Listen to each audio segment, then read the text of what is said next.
Welcome to a new episode of the Success Grid podcast. Here with me today, Shawn Channell. He spent a decade struggling to create a career in sales. At a pivotal moment, when he was about to walk away and quit, something clicked in his career. Shawn now helps small and medium businesses create and scale their sales. So, Shawn, welcome to the Grid. Thank you. Excited to be here. Awesome. How are you today? I am doing amazing.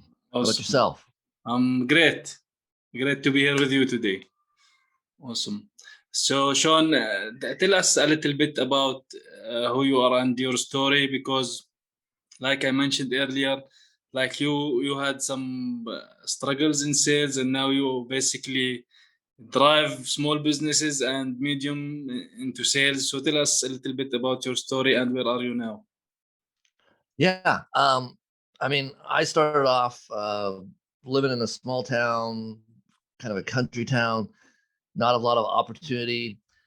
And I was desperate to get out of that scenario. And so I got into sales at 19 years old. And I had no life experience, no sales experience, no sales training. It was literally just, how can I get into business? How can I get into something that might lead me somewhere? And I struggled. I failed. I started my own company and I didn't know how to sell myself, my product, my service. And so that company failed.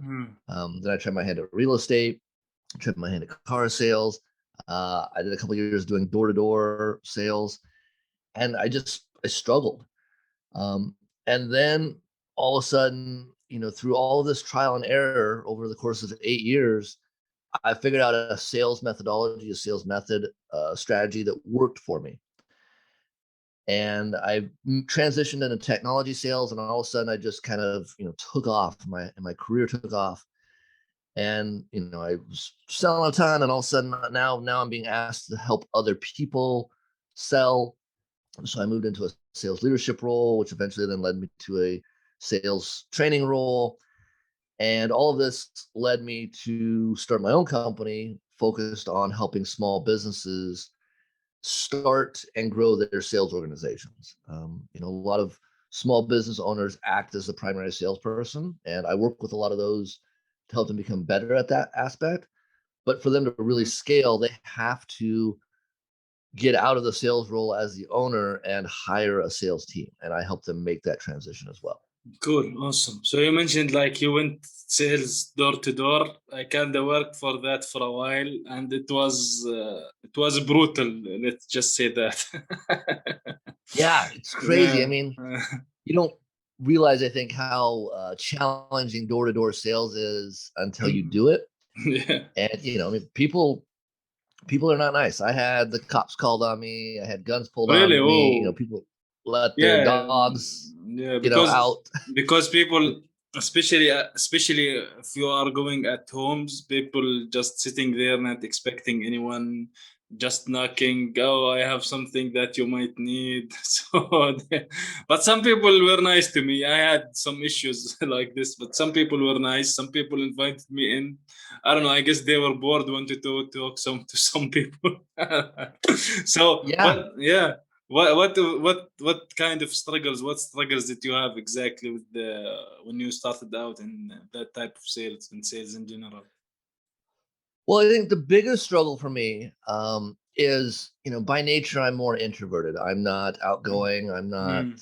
uh, comfortable meeting new people, all of those types of things. And so, and that's the exact opposite of what you would think for a salesperson. But I think the biggest piece for me was getting past the fear of rejection. I took every no very personally. I looked at it Yeah. as them rejecting me versus my product or my company, or, just not wanting to buy or, need what I had. So rejection for me was the biggest piece. And, door to door helped me tremendously with that. We would talk to 100 people a day, and 90 of them would tell you no. You were looking for 10 to say yes and knew that 90 people would say no. And over the course of, 2.5 years, that equated to me, getting told no roughly around 70,000 times.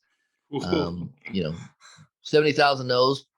Combine that with my dating life, I've had enough no's for most people several lifetimes over. So, that Yeah, you get used to it at some point. yeah, but I think that you grew into it. Like you started seeing the no's or these failures as feedback for you, right? This is Yeah, how should totally. you see it exactly. Well, and I was just explaining this to one of my clients yesterday. Sales is if statistically speaking, very much like baseball. Mm, Baseball players walk up to the plate knowing that if they hit the ball 2 or 3 times out of 10, that's okay. They know that statistically speaking, they're going to strike out or get out more often than they're going to get on base. mm, Right? That's just the reality of it.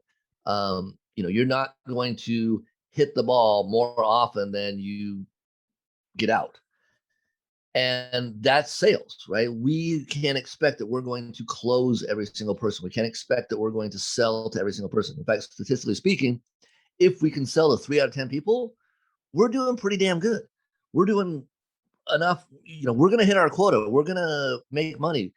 So you just have to recognize that, 7 out of 10 people, 8 out of 10 people are going to tell you no, and that's okay. yeah, That's part of the game. That's fine. That doesn't yeah, has nothing to do with you, your product, your service, your company. That's just the statistics. I mm, think when you wrap your mind and your brain around that concept that most people are going to tell me no, that's all right. That's expected. That's what's supposed to happen. I'm looking for the 1 or 2 out of every 10 that will say yes. It's a completely different approach. You go at it a lot differently because you don't take that rejection personally. You understand it's just part of the mm, game. yeah, And that's where you have to get into is like, I'm going to step to the plate.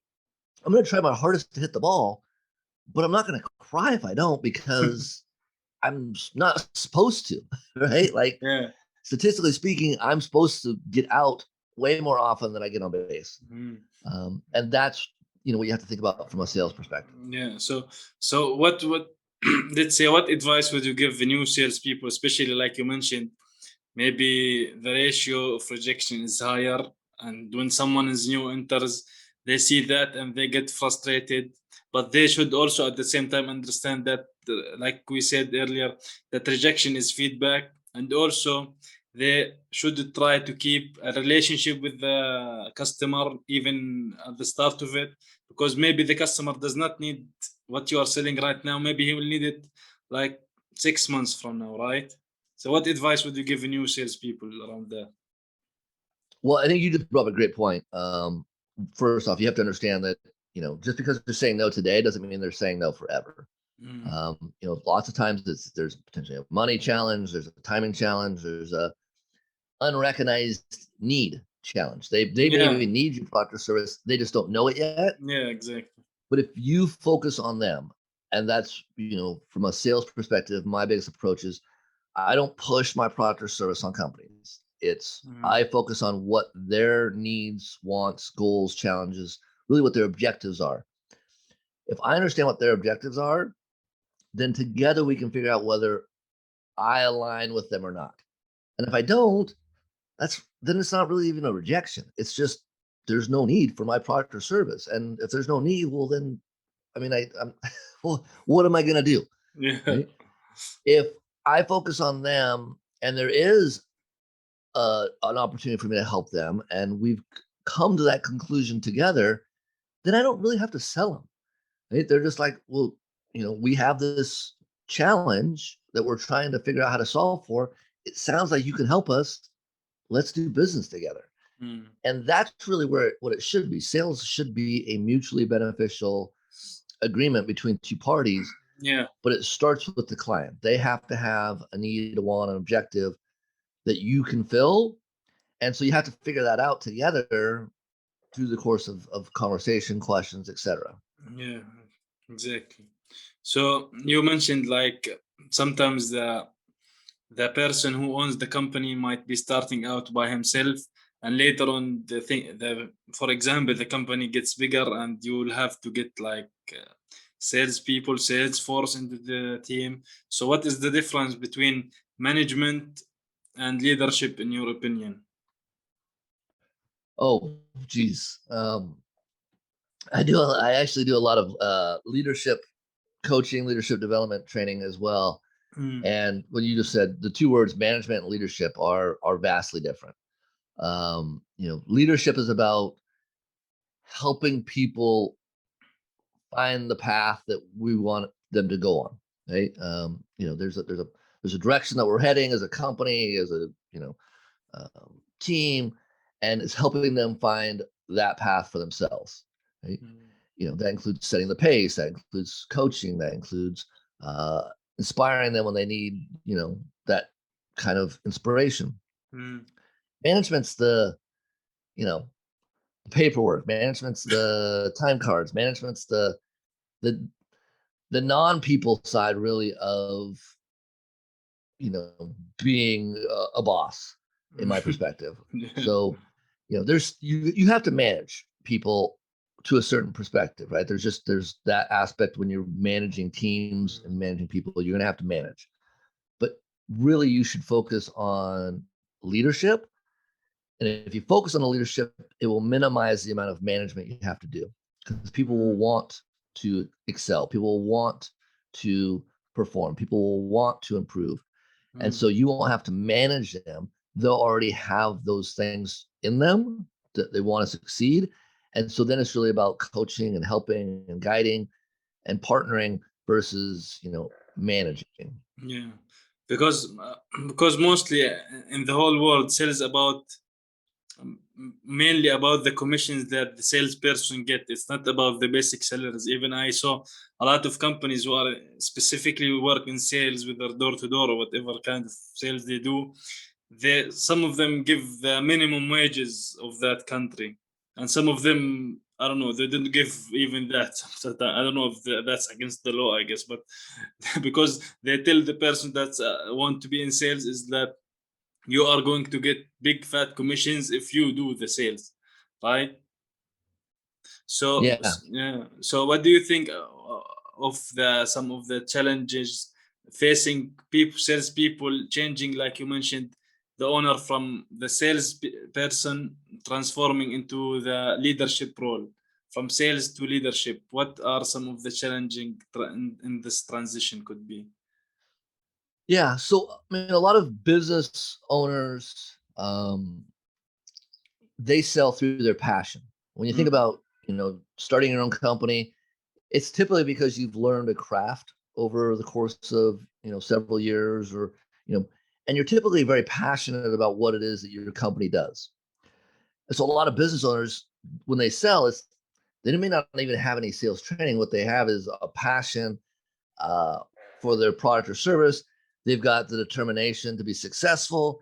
And so those things kind of carry them from a sales perspective.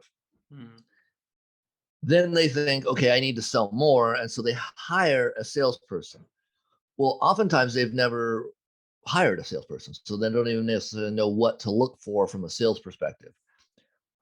Then they've never trained a salesperson, so they don't necessarily know how to communicate their product or service, or even what to train a salesperson. They expect that they're hiring a salesperson, that person already knows how to sell, and then they'll have the same passion and product knowledge and dedication to the cause that they have.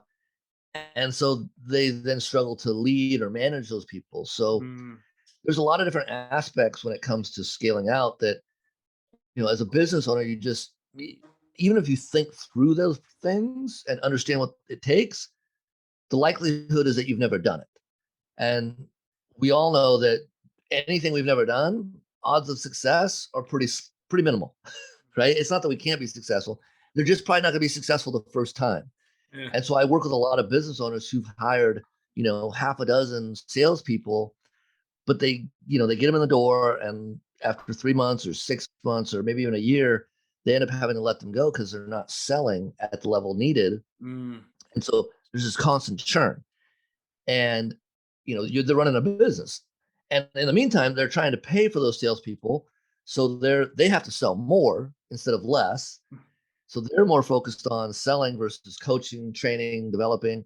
And it gets in this endless cycle for a lot of business owners where trying to scale becomes this huge hurdle Yeah. because they Yes. don't have the skill sets to get their salespeople up and running. Yeah. I see, you mentioned that. I see that a lot, especially with the outdoors, because people, when they are like new, they say, okay, let's try this thing. But sometimes when they see the struggles of it, it's not easy. It's not an easy job. Maybe not all the people able to do that, to push in and do it every day, every single day. I known engineers who graduated from engineering were very good at that, at selling door to door, for example, and stuff like that. So yeah, it's not for everyone sometimes. So you mentioned like the turnover of people. Sometimes I used to see that it was like kind of high. Someone works in a month and then quits. You need to find a replacement for them, and you don't even maybe even the training isn't even complete if they provided training for the employees. So it's very tough. So how do you think communication in this type of business, in sales, how important is communication in this? Well, I think communication is extremely important in everything. In fact, I think communication is really the fundamental foundation for us as just people. One of the reasons I struggled as a salesperson is because I didn't have the communication skills. When I was a brand new leader, working with salespeople, I didn't have the communication skills to coach and train, and because that was a different type of communication skills than it was to sell, to work with customers. Certainly some overlap, but it was a different. There's different communication skills that you need when you're coaching someone versus when you're selling someone. And so, when you say how important is communication, to me, it's the fundamental aspect of all of our interactions. In fact, my sales methodology, our sales training course, is called strategic communication. It's Mm. about how do we communicate with a strategy, with a purpose, with a goal behind it. And our interaction today, if we can't communicate well to each other, this flops. If you can't communicate well with your team members, it flops. If you can't communicate well with your customers, it flops. If you can't communicate well with your spouse, your children, your friends, then those relationships are going to suffer. So I think communication is huge. In fact, I just created and launched an online course Mm. that's really taken those sales strategies that we use and I train and that professionals use in the boardroom and to in their careers, taking those sales strategies, and the course is designed to help people use those same strategies in their everyday communication. And so we just launched this communications course that's taking sales strategies and applying them to everyday interactions. Cool. So can you tell me now, you are the founder of Just Launch, like just-launch.com, right? So Yep. how do you help companies or organizations with their sales? So we offer sales training. So I can come in and train a sales organization over the course of, depends on how we do it, but we do coaching, we do training, work through them with the sales methodology. I work with a lot of companies also from a leadership perspective. So I work with Mm. their leadership team to make them better at the coaching and development aspects and really leading people. We also provide training for sales individuals. So salespeople who are looking to get into sales, we have a training course for them that we can take them through so they can excel and get a jump start on their sales careers. And then, as I said, we also work with companies, through 6-month programs to help them launch their sales teams. So we help them with the hiring, the onboarding, the training, the development of their salespeople to get Mm. their sales teams up and running and leave them with something that they can then build upon. So it's Mm. scalable, that they can repeat the process that we've developed for them. So since you work with a lot of people and companies, what are the, let's say, the missing pieces that you see from your side, from your perspective?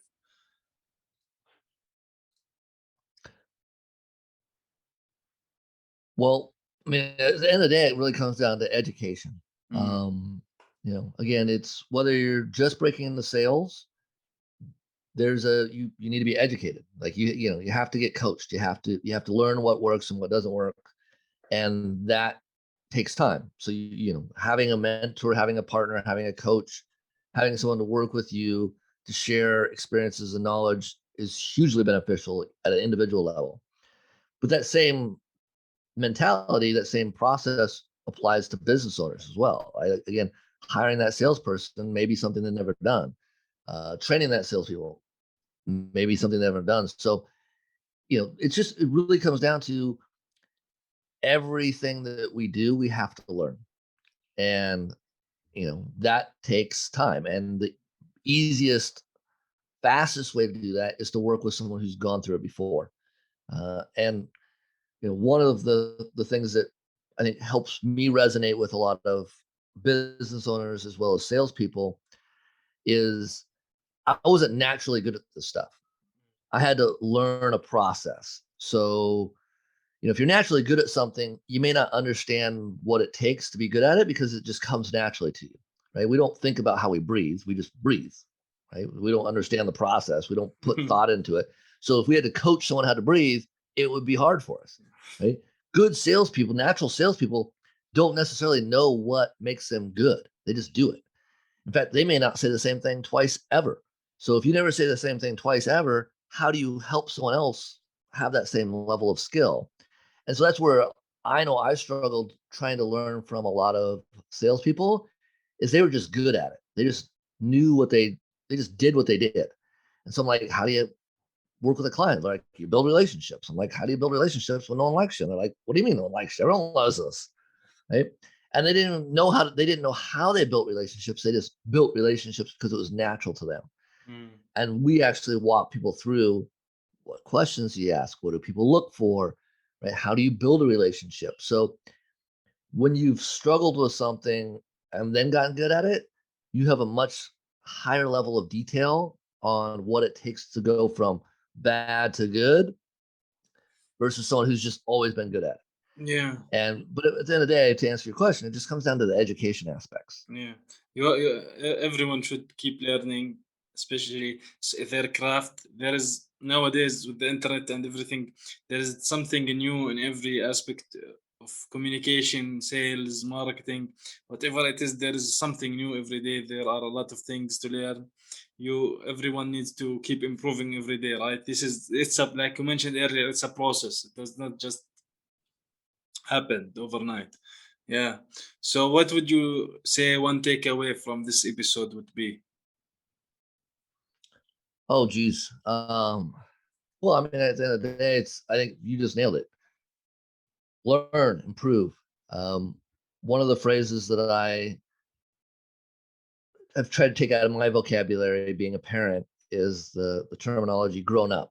Mm, I don't like when we say I'm a grown up, or talk to our kids and say that, well, now you're a grown up, or when you're a grown up.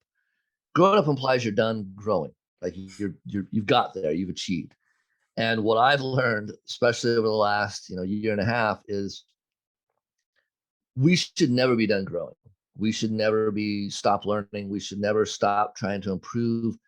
We should never stop trying to expand our knowledge, ourselves.